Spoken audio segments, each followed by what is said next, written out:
Today is March 4th, and we're going to march forth with our pumpkins that we had processed, I think it was last month. We've already gotten through some of our previous years, but we're going to go ahead and we're going to make a pumpkin bundt cake. And I've got my fresh eggs that you had seen on a previous video from Melvin, where we get our eggs from. And these chickens are laying so many more eggs as we move on through the year. So he said there's even going to be more. So join me today. We're going to use the AKARSRUM that I showed you on another video to go ahead and get our bundt cake started. But first, let me show you just how much we yielded from the roasted pumpkin purees that Andy was making last month. Okay, take a look. We've got 1, 2, 3, 4, 5, 6, 7, 8 at about 2 cups each. So we've got 16 cups of pumpkin puree from January with the pumpkins that we had bought at that farmer's market. So today what I'm going to do is I went ahead and I thawed the package that we had, and 2 cups is what I'm going to need, which is 16 ounces I believe. And that's going to be perfect, just exactly what I need for my bundt cake. So what we've been doing over the last month is just getting through our harvest from last year as well as previous years. So Andy has already been making bone broth. This is going on probably about 36 hours. No, I think it's only 48 hours. We buy like a couple of extra turkeys around Thanksgiving because they're so inexpensive at the store. So we just went ahead and started getting our bone broth started for some turkey broth. So that is sitting in the background. You might hear it kind of like sizzling a little bit, and we might do a video later on making that bone broth. But today what we're going to do is the pumpkin bundt cake. So what I have been doing is I have been thawing my pumpkin puree. This is what we have left over from 2023's harvest. So we have already moved through probably about 1.5 years of our pumpkin purees that we had in the freezer. But for today, I'm going to go ahead and I'm going to use this. It's nice and soft. It's been thawing. I put it in some hot water and then I just stuck it in the fridge until I needed it. So that's what you want to do after you freeze your pumpkin purees. Just go ahead and put it in some hot water and kind of just let that sit maybe in like a bowl that I have here, or you can just put it in the fridge and let it thaw overnight. So that's up to you. So we've got 2 cups here, which is 16 ounces, and our recipe only calls for 15 ounces. Now this here is a store-bought can of pumpkin. I usually use 2 of these around Thanksgiving and make my pies, but I haven't done it in probably about 3 years now. They've all been homemade, fresh pumpkins that we've pureed. And so this I keep on the shelf because you never know when you don't have your pumpkin and you can go to the store and grab it. But just be mindful of the ingredients and what you're buying at the store. You really want to get as many fresh things as you can, and it's really not that difficult like we showed you on the previous video. So I am excited to use my AKARSRUM, which I'll show you in a minute, and I'll show you how to use the mixer aspect of it. Before on our video we used the bread paddle. This also acts as a mixer, so I'm very excited. Okay, first what I'm going to do is I'm going to show you the AKARSRUM in a minute, but I'm going to get my oven preheated to 350.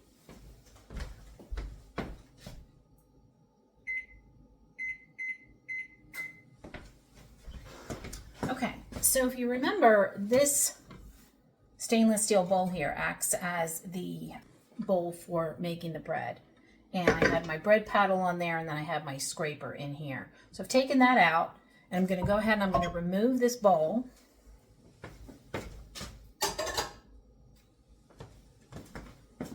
And what it comes with is an attachment to hold a mixing bowl. And like I just showed you, this fits nicely in the stainless steel bowl for, putting it away for later use.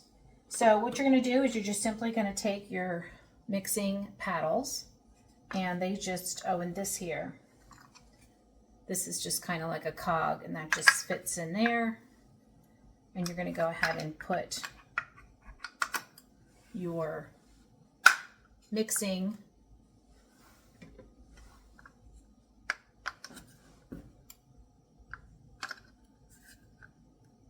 paddles, oh, that cog was in the way. So that's nicely in there. And then this is just simply going to fit over that once I have my bowl on there. So now I place my mixing bowl. I'm going to give it a little bit of a turn to kind of snap it in place. And then I just simply stick that on there. See how that goes around. So we're going to go ahead and get our ingredients added in.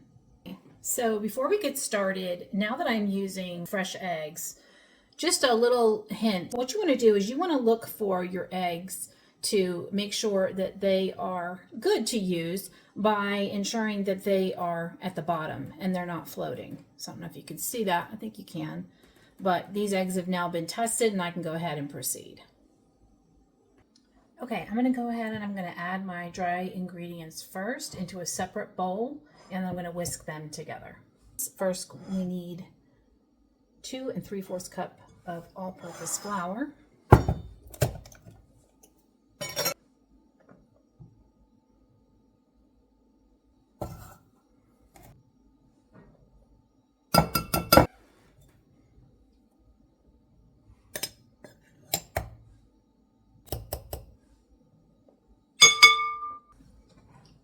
Two teaspoons of baking soda.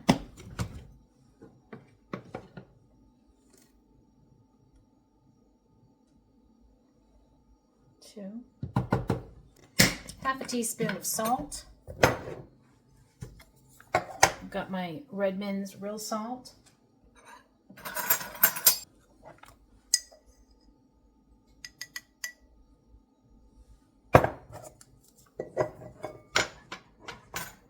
2 teaspoons of ground cinnamon.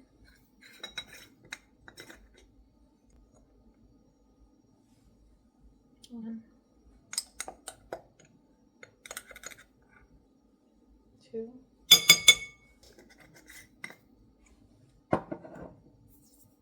You can use ground ginger, ground cloves, ground nutmeg, and ground allspice, a half a teaspoon each of those.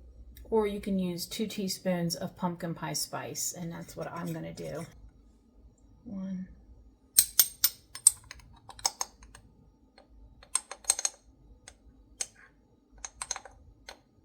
2.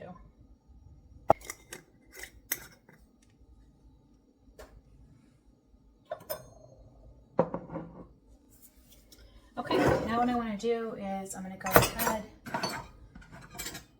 and I dry ingredients together.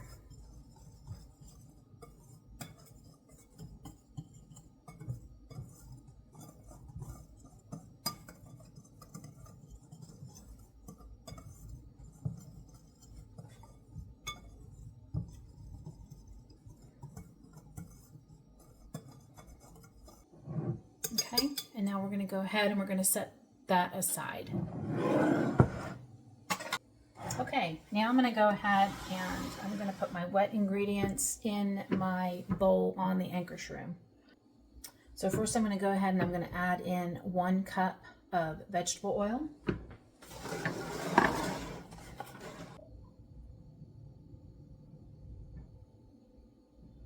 1 cup of vegetable oil. The other thing I like to do is go ahead and crack my eggs right in together. Crack them in there.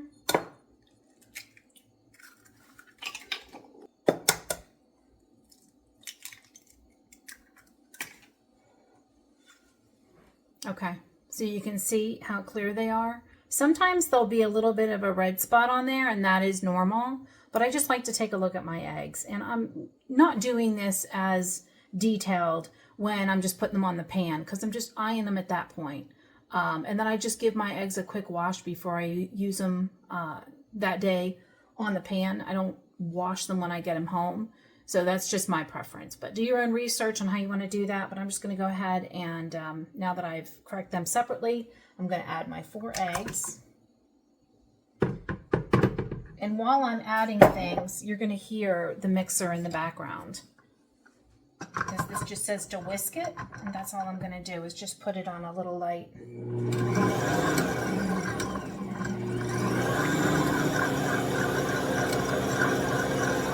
So I have it on the lowest speed for a little bit of a whisking while I'm adding my wet ingredients. Okay, so I'm going to move through the wet ingredients, and it needs 1 cup of light or brown sugar. I happen to have light.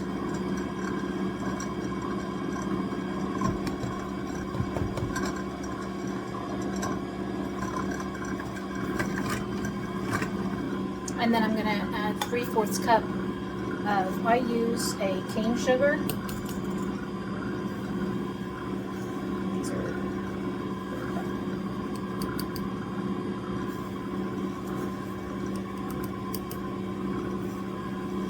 okay, now it's time to add my pumpkin, and it calls for, and this recipe specifically is for pumpkin puree, not canned pumpkin. But it asks for 15 ounces, and I've got 2 cups here, which is 16 ounces, so I'm just going to add the whole thing.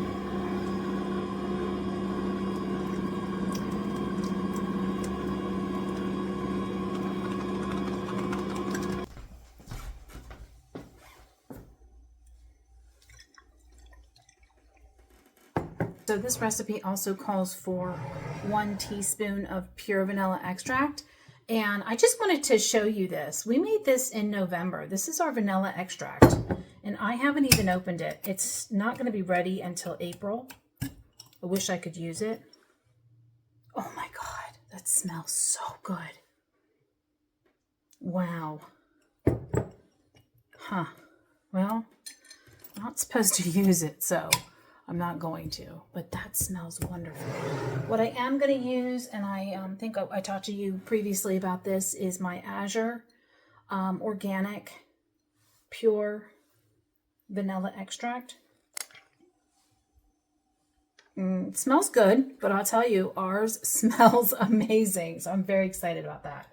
We gave those away for Christmas gifts this year, so that was really fun.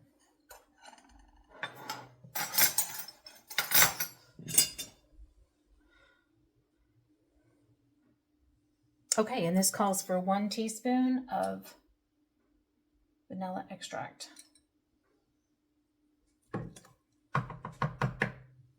So now what I'm going to do while that's mixing up is, normally it wants you to add the wet ingredients to the dry ingredients, and I could do that, but I want to use the mixer as well, so I really don't think that matters, and I'll let you know once I taste this, because I've never made this pumpkin bundt cake before. So I'm just simply going to go ahead and add in my dry ingredients.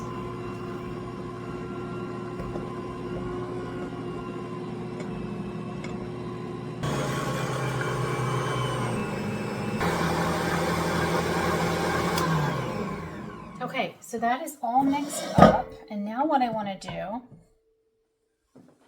is I'm going to remove the mixing paddles. All right, now I'm going to go ahead and I'm going to prepare my bundt cake pan with some Pam cooking spray. This is actually, I get this at Aldi's, and it is a butter flavored spray. I'm not sure if this is the best thing to use, but that's what I'm using today. So let me know if there's anything that's a better product to use when you're preparing your pans. Now that I have my bundt cake pan prepared, I'm simply going to just go ahead and pour this in there, and it should make about 5 cups of your liquid, your final batter.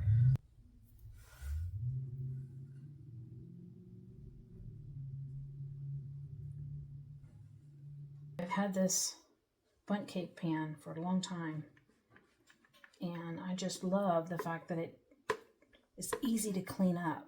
So this is by Wilton. Hopefully it's the right material, but I'm going to go ahead and get this added and get it in the oven. Okay, there it is. I'm going to get it in the oven for at temperature of 350, and it is going to bake for about 55 to 70 minutes.